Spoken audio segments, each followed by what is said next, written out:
What's up, my 11 YouTube friends? Look at what followed me home.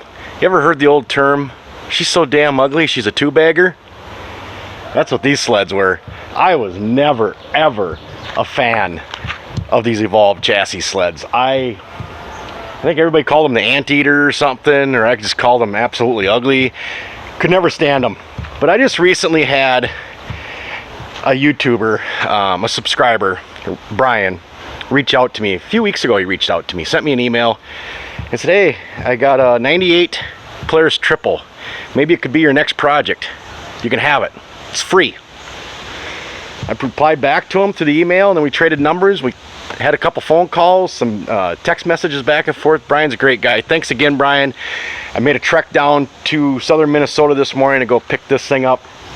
And I talked to Brian about what my plans were going to be with it. I said, hey, do you mind what I do with it? And he said, no, it's yours now, and you can do whatever you want. So I told him what my plan was, and back in 92 and 93, I bought a brand new XLT. In 92, it was just a standard XLT, 121 track, had the standard oil shocks on it. It wasn't the special, it was just the standard one. Had the chrome springs on the front and stuff. And in 93, I bought another brand new one. I sold the 92 to a buddy, and I bought a 93. And my 93 was an SKS model then. And I think I put about 50 miles on it, and then I proceeded to put heads on it, pipes on it, and I put another 5,000 miles on after that, and never once had an issue with that sled. I rode it in Michigan, Wisconsin, Minnesota. I even took it out to Montana and Idaho, rode it in the mountains out there. Oh my God, that thing was a rock star. It was just a super good sled. Between the two sleds, I put almost 10,000 miles on those two sleds in 2 seasons. Yeah, I rode a lot. So my plan is with this thing, being it is a two-bagger, I can't use this body style. So I'm looking for a 92 or 93. I would actually prefer a 93 SKS one, because I love that sled. And so I kind of got my eyeballs out. It can have a blown motor. I don't care about the motor, because I'm taking the good motor that's in this.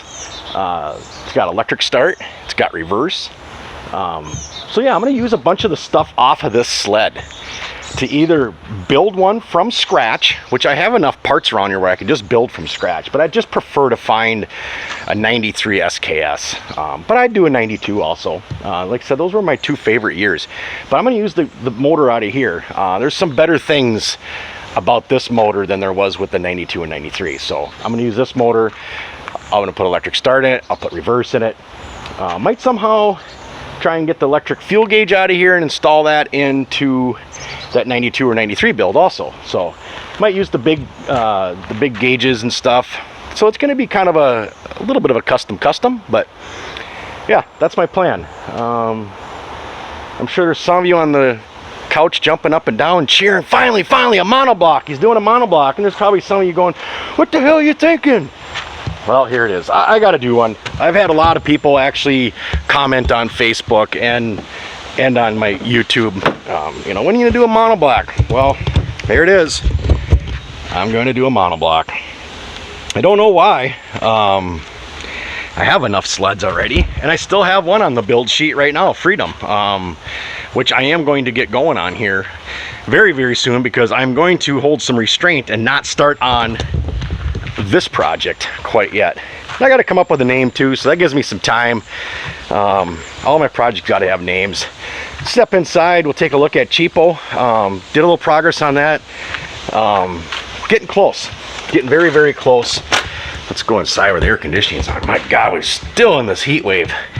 Can't stand how hot it is outside. So I got the air conditioning on in the shop. But so yesterday, what I did do is when we had this thing all together, sitting on the floor, I just didn't like the look. It just didn't look right to me. And it sat high in the front. It looked low in the rear. So I'm thinking, I said to Trent, we got to put a lift kit in it. So we had another chassis out here that I actually took the rear skid mounting plates out of and put them in this chassis so that I can move my mount from here down below to bring the back of the sled up a little bit. It just needed it. It didn't, like I said, it just didn't look right. And then if you sat on it, it definitely didn't look right. So I got a bunch of steel 1/4-inch rivets, got it all riveted in. I got my tunnel extension all on. It's welded, painted and stuff. That's mounted on now. Jeff is shipping me, Jeff's shipping me a bumper. I think he's shipping it on Monday. So thanks for the bumper, Jeff. I should have that next week. You got the clutches done. Thanks Jason Marta again for the behind the scenes tech advice on the clutching that I should put in here. And yep, I got the primary built, I got the secondary built. Jason gave me some ideas on weights, springs, helix, and the secondary spring. So I think we got a good start, somewhere to start on the clutching at least. I made a trip over to Speedworks yesterday, in fact. Excuse me.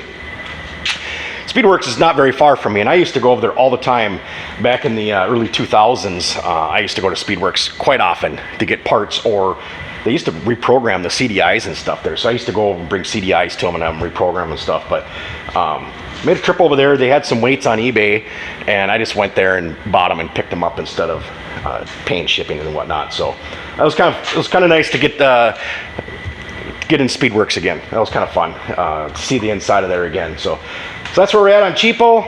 We're getting very, very close. The seat's done. Me and Mike did that here earlier in the week. We got the seat cover on. I don't have the seat on it right now because the damn shop cat, it seems like any seat around here, he figures out how to tag it somehow or another. So I'm just gonna leave the seat off for right now. I actually got it standing up in the corner so the damn cat can't get on it. So that's all I got for now, guys. I'm gonna come up with a name for the XLT build. I think by the end of the weekend, cheapo is going to be just about to the point where the only thing it's going to need is the rear bumper. Right now, I'm about to go out and drill out some tunnel protectors out of another chassis to get them mounted in here so I can get the skid all mounted back in. They'll button up all that. Probably end up getting the seat on it today. And the other problem I was dealing with was getting the correct fitting for the tank. Finally figured out, I bought a 99 XCR 800 chassis from a guy with the tank, and it wasn't a 99 XCR 800 seat though. Finally figured out it was a 2000 XCR 800 seat because it's got a rubber grommet that goes into the tank, and then your 90-degree fitting pushes into that grommet, and I could not figure out. I finally got on Babbitt's and just started going down year to year to year to year, and finally found that tank that had that grommet with that fitting. So I ordered up from Babbitt's. That should be coming this week, so then I can hook the tank up. But I think I'll be able to get everything together, everything mounted, and I might just fish a gas line into the tank so we can get a start out of this thing. So really excited to hear this thing. And it's just a matter of just getting gas to it and get it fired up. So thanks for watching, guys. Appreciate it. Thumbs up, and I'll keep you tuned in on what's going on with all the projects around here.